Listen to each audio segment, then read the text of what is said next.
Right. ఇక ఈశాన్య థాయిలాండ్లో తీర్థయాత్రకు బయలుదేరిన బౌద్ధ భిక్షువులను ఒక ట్రక్ రూపంలో మృత్యువు కబళించింది. 11 ఏళ్ల బాలుడు నడుపుతున్న పికప్ ట్రక్ దూసుకురావడంతో 9 మంది చనిపోయారు. బ్యాంకాక్కు 600 కిలోమీటర్ల దూరంలో ముగ్ధహాన్ ప్రావిన్స్కి చెందిన 35 మంది సాధువుల బృందం రోడ్డుకు పక్కగా ఒకరి వెనుక మరొకరు వరుసగా నడిచి వెళ్తుండగా శరవేగంతో వచ్చిన ట్రక్ అదుపు తప్పి క్షణాల్లో అందరినీ చెల్లాచెదరు చేసింది. ఈ ప్రమాదంలో 5 సాధువులు అక్కడికక్కడే చనిపోగా మరో 4 హాస్పిటల్లో కన్నుమూశారు. గాయాలతో చికిత్స పొందుతున్న 13 మంది సాధువుల్లో 3 పరిస్థితి విషమంగా ఉంది.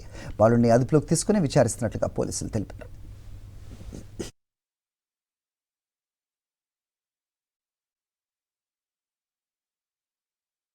రైట్. ఇక ఈశాన్య థాయిలాండ్లో తీర్థయాత్రకు బయలుదేరిన బౌద్ధ భిక్షువులను ఒక ట్రక్ రూపంలో మృత్యువు కబళించింది.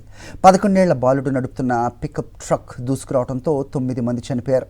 బ్యాంకాక్కు 600 కిలోమీటర్ల దూరంలో ముగ్ధహాన్ ప్రావిన్స్కి చెందిన 35 మంది సాధువుల బృందం రోడ్డుకు పక్కగా ఒకరి వెనుక మరొకరు వరుసగా నడిచి వెళ్తుండగా శరవేగంతో వచ్చిన ట్రక్ అదుపు తప్పి క్షణాల్లో అందరినీ చెల్లాచెదరు చేసింది.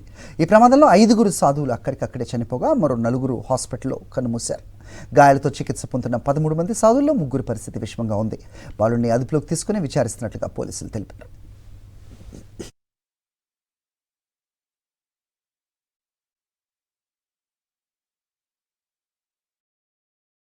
మరిన్ని అప్డేట్స్ కోసం ఛానల్ ను సబ్స్క్రైబ్ చేయండి. నోటిఫికేషన్స్ కోసం బెల్ ఐకాన్ పై క్లిక్ చేయండి.